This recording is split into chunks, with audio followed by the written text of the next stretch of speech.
y las reformas que mandó hacer como resultado de este hallazgo. Empezaremos hablando de Manasés. Este hombre comenzó a reinar en Judá con apenas 12 años. Tal vez Manasés fue el peor rey de Judá. Y mira, él fue hijo de Ezequías. ¿Te acuerdas de Ezequías? Aquel hombre bueno, aquel rey bueno. ¿Te acuerdas que este rey, cuando Isaías, por orden divina, le dijo que arreglara sus cosas para descansar, él le pidió a Dios que por favor no lo dejara morir y Dios le concedió 15 años más de vida? ¿Te acuerdas de él? Pues Manasés nació en esos 15 años adicionales y se transformó en un rey malo, idólatra, y que condujo al pueblo a la idolatría y al paganismo. Si Ezequías hubiera tenido la capacidad de ver el futuro, tal vez nunca le habría pedido al Señor esos 15 años adicionales. Por eso yo siempre digo que el mejor momento para descansar es cuando Dios, en su infinita sabiduría, permite que descansemos. Dios jamás se equivoca. Los seres humanos deberíamos aprender a confiar más en la sabiduría divina. Bueno, Manasés, aún con 12 años de edad, tenía suficiente edad para recordar la historia de la sanidad de su padre, que había sido un milagro. Su propio nacimiento, el nacimiento de Manasés, había sido por gracia divina, porque él no hubiera nacido si Dios no le hubiera dado 15 años más de vida a su padre. Pero parece que nada de eso le sirvió de nada, porque cuando creció se apartó de los caminos del Señor. Ahora, yo creo que Ezequías, el papá de Manasés, no fue negligente en la educación de su hijo. El rey Ezequías, hombre piadoso, sin duda debió haberle dado un buen ejemplo a su hijo, pero la vida enseña que las decisiones son personales y que los padres podemos enseñar lo mejor que podamos a nuestros hijos, pero que finalmente ellos van a tener que tomar una decisión. Y Manasés tomó sus decisiones. Deshizo todo lo bueno que su padre había hecho y construyó templos a los ídolos que su padre había derribado. Segunda de Crónicas, capítulo 33, versículo 2, dice: pero hizo lo malo a los ojos del Señor y cayó en las repugnantes prácticas de las naciones que el Señor había expulsado de la presencia de los israelitas. Manasés abiertamente practicó las ceremonias repugnantes que el Señor le había prohibido al pueblo de Israel. Veamos un resumen de sus maldades, porque no voy a leer todo el texto. Manasés reconstruyó los altares paganos que su padre Ezequías había derribado. Erigió altares en honor a los Baales. Hizo imágenes de la falsa diosa Acera. Se postró ante los astros del cielo y los adoró. Para colmo, retó al mismo Dios al construir altares para sus ídolos paganos en el templo de Dios. Practicó la magia, la hechicería, la adivinación. Consultó a espiritistas. El verso 6 de 2 Crónicas 33 dice: hizo continuamente lo que ofende al Señor, provocando así su ira. Ahora, además de todo esto, una de las cosas más repugnantes que Manasés hizo fue sacrificar a sus propios hijos. No sabemos cuántos hijos sacrificó, pero fue más de uno. Bueno, leamos otra vez los versos 10 y 11. Estamos estudiando 2 Crónicas 33. El Señor les habló, dice el texto, versículos 10 y 11, dice: el Señor les habló a Manasés y a su pueblo, pero no le hicieron caso. Por eso el Señor envió contra ellos a los jefes del ejército del rey de Asiria, los cuales capturaron a Manasés y lo llevaron a Babilonia sujeto con garfios y cadenas de bronce. ¿Sabes? Parece que Manasés era vasallo del rey de Asiria y se había rebelado. El texto que acabamos de leer dice que fue capturado y llevado por garfios y cadenas de bronce. Imagínate a Manasés llevado como una bestia por un garfio o una argolla que le clavaban en la nariz. Ahora es interesante que Dios lo llamó de una manera, lo llamó de otra manera, lo llamó con amor, lo llamó con advertencias serias, pero él no hizo caso. Él fue traído, amarrado con una bestia de la nariz, con una argolla. Sin embargo, leamos el versículo 13. Dice, estando en tal aflicción, imploró al Señor Dios de sus antepasados y se humilló profundamente ante él. Oró al Señor y él escuchó sus súplicas y le permitió regresar a Jerusalén y volver a reinar.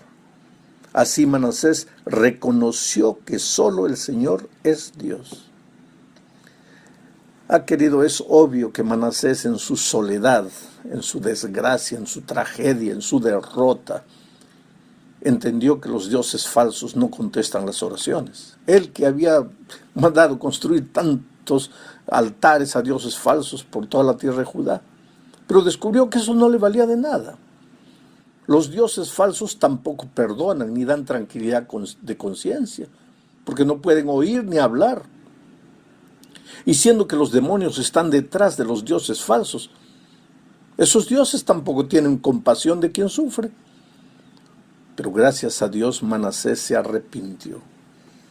Yo digo gracias a Dios se arrepintió, pero podría haberse arrepentido sin tener que llegar a tal tragedia de ser tratado como un animal, como una bestia. Pero a veces los seres humanos pues no queremos ser atraídos por las cuerdas de amor de Dios. A veces tenemos que llegar a situaciones extremas. ¿Será que en este momento yo estoy hablando y tú estás escuchando ahí, pero estás viviendo una situación pecaminosa y Dios te está llamando de una manera, de otra manera, pero no te arrepientes, no quieres reconocer a Dios? Vas a esperar que la vida te castigue, que la vida te lleve a una situación desesperada para que vuelvas los ojos a Dios. Pues Manasés en esa situación se arrepintió. El que antes no creía en Jehová como Dios, el que antes pisoteaba su nombre, ahora reconoce que Él es el único Dios. El texto dice, así Manasés reconoció que solo el Señor es Dios. Solamente Dios puede perdonar los pecados. Y aquí tenemos algo importante sobre el perdón de los pecados. Dios perdonó a Manasés en el cautiverio por gracia. Dios lo perdonó mirando a la cruz del Calvario, a la obra redentora de nuestro Señor Jesucristo. Pero la vida, infelizmente la vida no lo perdonó. Su hijo Amón fue tan terrible rey cuanto él. Las consecuencias de su pecado aparecieron. Y esto es lo que yo siempre digo, Dios perdona todo, pero la vida no perdona. El otro día encontré a un muchacho que me dice, pastor, yo estoy con SIDA. Dios no me perdonó. Le dije, ¿por qué no te perdonó? Porque si no me curaría del SIDA. No, querido. Dios te perdonó, pero la vida no te perdona. Así son las cosas. Por eso es mejor no jugar con el pecado, porque sus consecuencias pueden ser terribles. Ahora entramos a la segunda parte de este estudio, hablando de Josías. Pero antes leamos el segundo libro de Crónicas, capítulo 33, versículos 21 al 25. Dice así: Amón tenía 22 años cuando comenzó a reinar y reinó en Jerusalén 2 años. Pero hizo lo malo a los ojos del Señor, tal y como lo había hecho Manasés su padre. Pues ofreció sacrificios y sirvió a todos los ídolos que su padre Manasés había mandado hacer. Y nunca se humilló delante del Señor como se humilló Manasés su padre. Al contrario, aumentó el pecado, pero sus siervos conspiraron contra él y lo mataron en su palacio. Entonces el pueblo de la tierra mató a todos los que habían conspirado contra el rey Amón, y en su lugar proclamó como rey a Josías su hijo. Mira, querido, las circunstancias en que Josías llega al reino. Un pueblo cansado de las injusticias y la corrupción de los reyes anteriores. Los propios siervos conspiran contra el rey y lo asesinan. Ahí el pueblo se levanta y mata a los asesinos. Si ese pueblo pudiera volver atrás, a los tiempos cuando Dios personalmente guiaba a su pueblo. Dios era el rey, pero no. Ellos quisieron un rey como las otras naciones. Y el resultado fue triste, calamitoso, reyes corruptos, y el pueblo ya estaba cansado. Habacuc, el profeta, una vez dijo: Señor, ¿por qué permites que mis ojos vean la corrupción de estos líderes políticos, de esta gente mala? La gente mala triunfa, los justos son oprimidos. ¡Qué tragedia! Sin embargo, para arreglar esta situación, Dios levanta ahora a un niño de apenas 8 años de edad. Un niño en medio de gobernantes corruptos. ¿Qué podría hacer? Pero Dios siempre cumple sus propósitos. A veces de la manera más simple, a veces usando a un niño, pero Dios nunca pierde el control de la historia. Y finalmente sus propios propósitos divinos se cumplen, a pesar de las tonterías que los seres humanos podemos hacer. Dios nunca falla. A veces podemos pensar que la humanidad hace lo que quiere porque Dios nos importa. No es verdad. Aún por detrás de los errores humanos, la mano poderosa todavía está controlando la historia. Y esto es lo que vemos con el nacimiento de Josías. Ahora, ¿cómo fue el reinado de Josías? Esta es la tercera parte de nuestro estudio. Leamos el segundo libro de Reyes, capítulo 22, versículos 1 y 2. Dice así: Josías tenía 8 años cuando comenzó a reinar y reinó 31 años en Jerusalén. Su madre se llamaba Yedidá, hija de Adaías, y era de Boscat. Josías hizo lo recto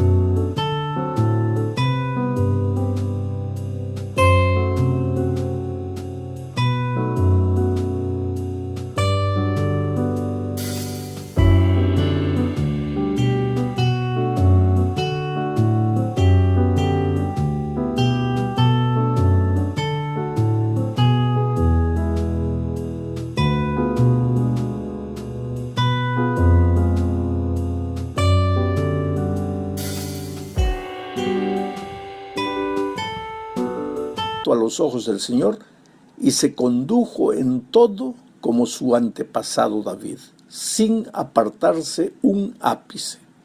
¿Qué? ¿Como David sin apartarse un ápice? Espera. Aquí tiene que haber algún error. ¿Cómo que como David sin apartarse un ápice? ¿Y dónde está toda la historia de adulterio, intriga política y asesinato de David? ¿Dios se olvidó de todo? Queridos, sí. Gracias a Dios que Dios sufre de amnesia cuando el pecado es confesado y un hijo se arrepiente. Los pecados son arrojados al fondo del mar. La vida empieza a partir del momento en que te arrepientes, confiesas tus pecados a Dios y recibes el perdón. Y de ese momento para atrás ya no hay historia. Pero sigamos hablando de Josías y no de David. Josías, a diferencia de su padre Amón y de su abuelo Manasés, fue un rey bueno. Creo que su abuelo Manasés, después de arrepentirse, debe haberle contado la tragedia que significa vivir lejos de Dios.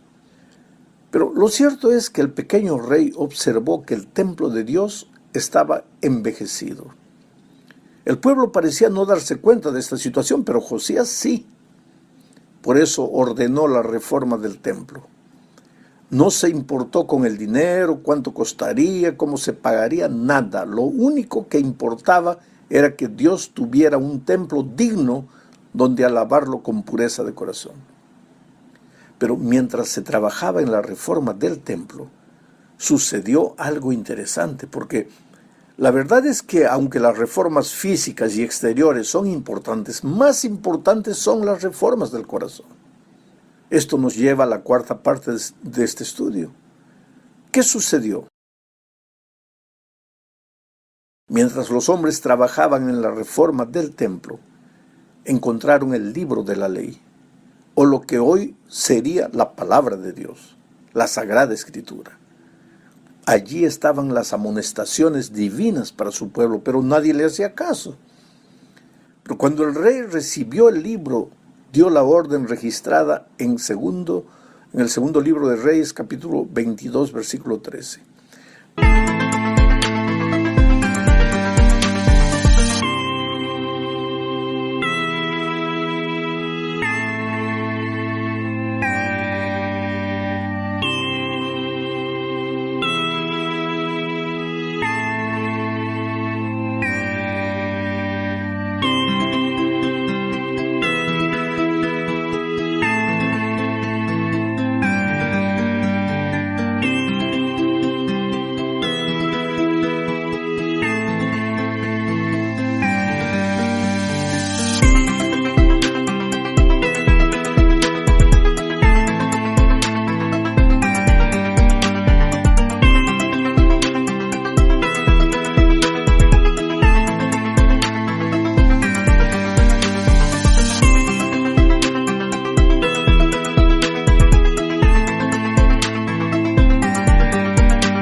Vayan y consulten al Señor por mí y por el pueblo y por todo Judá.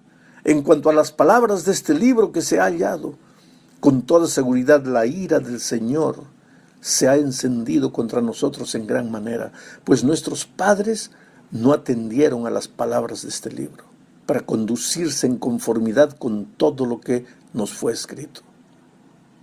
Ah, mi querido, aquí empieza la verdadera reforma. No es solo corregir asuntos exteriores, sino corregir el corazón. El rey se compunge, se conmueve, se arrepiente, busca conocer más la palabra de Dios.